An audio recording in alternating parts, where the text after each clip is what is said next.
All right, this is a Makeup Romances tag from Lauren Della Fera. And I'm a pretty new subscriber of hers, but she made this tag and I thought it was so rad. So this is my skincare and makeup products that represent all the different kinds of loves. I'm filming this on Valentine's Day. I don't know when exactly I'll be able to upload it, but it's very appropriate. So the first product is one in which we have a committed relationship. And for me, that is Bare Minerals Warmth. This is my ancient, it's in my empties, or not empties, my product use up. You can see I have like so much left to use. This is my first ever bronzer. It's the only bronzer I've ever owned. Either this is gonna die first or I will, because this is just the everlasting gob bronzer. And I'm glad to have it. I love it. This is from 2004. It's 15 years old, but I will continue to use it and enjoy it as a beautiful product in my life, which we share a committed relationship. Next is a product that I have in my honeymoon phase. And for me, that is MAC Snow Flushed Extra Dimension Skin Finish. I have it swatched here on my hand. I think I actually rubbed off a little bit, so I'll just go over it once more. And this Extra Dimension Skin Finish flashes from gold to pink, and it has like a corally orange shade in there as well. Gorgeous. I use this on my eyes and on my cheeks, and a trick, it's super glittery on the cheeks, but when you put it there, if you follow it up by patting it with a damp beauty sponge, it kind of melds it into the skin and just gives you a beautiful effect. I'm not wearing it at the moment. Right now I'm wearing ColourPop's Flexitarian. Yeah, Flexitarian. But every time I use this or look at this, my heart just goes pitter-pat. And that is basically a defining feature of the honeymoon phase, I think. Next is a product that is in my friend zone. Now, for me, friend zone is not someone that you were with and like together and then you decided let's just be friends. For me, it's someone that you know them, they're in your life, but you never want them to be more than friends with you. And that is Too Faced Shadow Insurance. I bought this a long time ago and it never wowed me. It made me kind of believe that maybe eye primers are just a racket. But I will continue to use it. And then I have been doing some research on eye primers, and I'd like something in the future that has color to it that cancels out the appearance of veins on my eyelids. A lot of people, for this reason, this is why they use concealer instead of eye primer. And I fully understand that, but I'd like to have something that's meant to be a primer that also cancels out the pigment on my lids. So yeah, that's my friend zone product. The one that got away. This is Melt Cosmetics Gemini palette. I agonized over this. I agonized over it. I obsessed about it when they were releasing the like promo images. When it came and went so fast, I was sad, but I didn't even try to buy it in the first place because I was still pretty strict about what I was purchasing. And then it came back and it was gone again. And I still agonized the second time around. And I don't know. It was the one that got away. I'm not sure if I could go, if I went back in time, I'm not sure I would change anything. I'm not sure I would buy it. I have lots of greens. I have lots of olivey, grungy, beautiful, warm, mustardy colors in my collection. But even still, it's just one that when I think about it, I get that wistful feeling of the one that got away. Next is something that I'm crushing on. And this is Fiorine Cosmetics Pigments. I have a bunch of them swatched on my arm. This is Lucky Charmed. It's like an old gold green shade. This is Mephisto. It is and this is swatched over NYX glitter glue, by the way. This is like a super deep indigo that shifts with a red copper shade, and you can still see like the bluish purple indigo underneath at the correct angles. The next three are all multi-chromes, And the first is Symphonic. And this is one which shifts like emerald to pink to, let's see, what do we have in there? Teal and gold. It's like all the way through. It doesn't quite shift to purple. It stays pink in this context. The next is Archaeopteryx. And this shifts like green right here, green to copper to orange to almost a burgundy. So that's Archaeopteryx. I love this one. Next is Infinite Depths, and this is one that shifts from like purple, like royal purple, into blue, and then back into pink, and then like a rose gold kind of. And Infinite Depths is special because it has like a gold and hollow glitter in it. They have a pigment that's the same duochrome, but it lacks the glitter, so I just prefer the one with the glitter. And the last is Temptress. This one's really special. This one almost looks like glitter flakes in the container. All the containers are these little jars, by the way. This is a mini size jar, and this is what a full size jar looks like. And these are full to the top, and you have to be really careful. But Temptress is really special.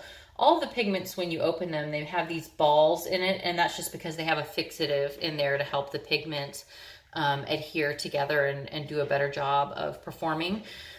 And so when this goes on, it has like a pinkish glitter that shifts to green, but it's not quite a multi-chrome and it's not quite a duochrome. It's like a glitter, and it has like a golden beige taupe sheen. I don't even know how to describe it. I love this. This is a really special color. I don't think I've ever seen anything like this in my life, and so I'm really glad. I actually bought it in the mini,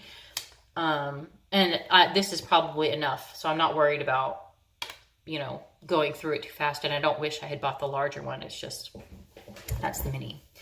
Next is something that broke my heart, and the product that really broke my heart is L'Oreal Pro Glow Foundation, particularly in the shade Creamy Natural 202. It broke my heart because of all the foundations I've ever tried, it was the most perfect. It was perfect in every way. I love the finish. I love the color. I love the way it felt. I loved everything about it, except it's racist. So I won't be using products any longer I won't be purchasing products any longer that do not have an inclusive shade range. This makes me feel especially guilty about these two. This is the CoverGirl Vitalist Healthy Elixir, which I think is actually being discontinued anyway, because it's like changed bottle designs twice and it disappears from the CoverGirl area. So yeah, I'm not sure what to make of that. And then the Misha number 21 Perfect Cover BB Cream. This one I feel a little bit less weird about because it was made for the Asian market, and their market does not have as many, like a deeper, larger span of shades. And so they made this for their market. We're bringing it over here. Does that mean that they need to make it? I don't know. This is a difficult philosophical problem for me. But although I love L'Oreal Pro Glow with all of my heart, because it is not inclusive, it's one of those foundations that's like not quite fair enough.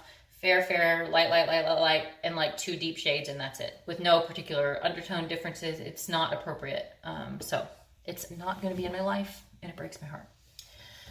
A product that which I've grown apart from, that's my next love, is my favorite mascara that I've used almost ever. I wore this for years and years. I've gone through several tubes of this, and it is the L'Oreal Double Extend Beauty Tubes Mascara. This is actually the day that I'm throwing this away. And this is the first time in years that I have not bought a replacement for this to be my next mascara. I'm throwing this away because it's old. It's more probably than 3 months old. It's probably like 6 months old. But anyway, this is a mascara which has the primer on one side and then the mascara itself on the other side. And the mascara polymerizes, so it creates like a tube around the lash. And so when you're removing it, you get it wet and it kind of slides off of your lashes. I'm departing ways with this. We've grown apart because I prefer the feathery appearance. This ends up getting kind of spidery and clumpy. And so I prefer the feathery appearance of L'Oreal Lash Paradise. And I kind of think that this clogged my drain in my sink. We have a double vanity in our bathroom, and my husband's side, when we first moved in, was the side that was kind of clogged. So we unclogged it and moved on, and my side of the vanity, my sink, was actually perfect. It never had problems ever. And after we've lived here for a year now, and since then, we've had to unclog my sink, I think twice. And it wasn't hair. It wasn't hair that caused the problem. I think it was this. I think the tubes ended up getting tangled up inside the drain, maybe in hair as well. But anyway, and I've had short hair for such a long time, so it's not like I had long hair. But it's clogged. I think it's clogged my sink. We've grown apart. I need to move on with my life. Okay, next is a fling. And for me, a fling, she described it as kind of an affair, but I don't think of it as an affair. I think of a fling as like if you're already single and you're throwing caution to the wind and you don't care about time or work or money or anything, and you're just enjoying each other for the weekend, right? And so that for me is Sunday Riley's Good Jeans. This is a serum type product which contains lactic acid and a host of other wonderful skin conditioning ingredients, licorice root and such, that is a chemical exfoliant and also like a brightener, not whitener, but brightener. It makes your skin sort of more luminous. It's almost like bridal skin, right? Just that gorgeous glowing from within. Oh, the angels are singing and the birds are chirping and life is gorgeous, and that's what your skin looks like when you wear good jeans. But it's so goddamn expensive. It is $105 an ounce. $105 an ounce. They sell a larger size that is $158, and it's 1.5 ounces. But if you do the math, it still works out to $105 an ounce. There are other lactic acid products out there. There's one from The Ordinary. There's one from, what is that brand? Bell-Lac? I can't remember. But there are other ones out there. Also, my skin tolerates glycolic acid very well. So lactic acid isn't necessarily a magic ingredient for me because my skin likes several AHAs. So I'm sorry, Sunday Riley Good Jeans, but you will only be in my life when I'm throwing caution to the wind with a fling. Something for which I have a love-hate relationship, and that is my Too Faced Hangover RX setting spray. Ooh, I have gross fingernails. We're digging in the dirt with my kids. So love-hate. I love this product. When I first was talking about this on my YouTube channel, I said something like, I'm not sure that expensive setting sprays are worth the money. Cheap setting sprays do just fine. What they do is just fine. That's true. What this does is remarkable. It like melds my makeup to my skin in a way that I've never had in a setting spray before. I hate that this setting spray is like $32. It is a 4-ounce bottle, so it is a larger bottle than a lot of the setting sprays that you get at the drugstore. But I love you, and I hate the idea of spending $32 on you. So that's my love-hate. I think the magic ingredient for it is glycerin.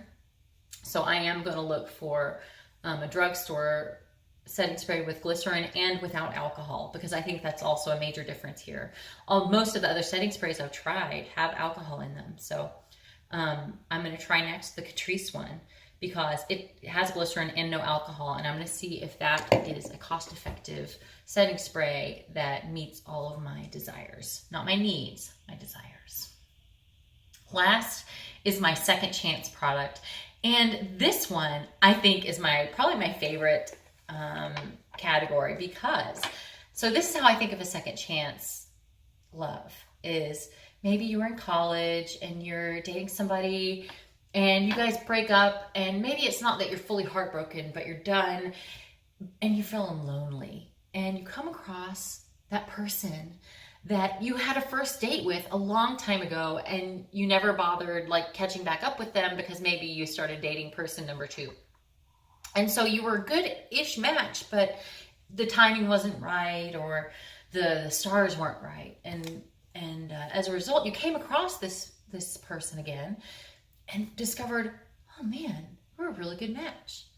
So for me, this is the L'Oreal Lacquer Liner in Blackest Black. It's my gel liner that's actually in my project pan. I went out with some girlfriends, and we were at a hotel, and we were doing each other's makeup, and I had my Epic Ink liner with me, and I left it there. I think I either left it at the hotel and it got thrown away, or maybe one of them accidentally packed it up and took it home. I'm not sure. But I found myself without my favorite black eyeliner. And I thought, you know what? I do have a backup black eyeliner that I can open up, but instead I'm going to use this as a time to take a break, continue to use the things that are open, and see if I can rekindle my relationship. And I did. This is so black. I'm wearing it right now as my liner. And it's so black that one time I posted an Instagram picture of myself wearing this liner, and it looked photoshopped. My eyes looked so black around them that it looked photoshopped.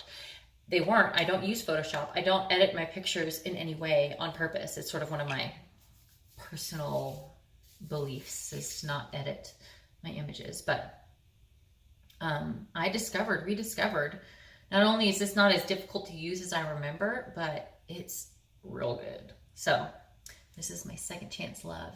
Thank you, Lauren, for making this tag. I enjoyed thinking about it, and I hope everybody has a good Valentine's Day wherever you are and however you celebrate it. Thanks.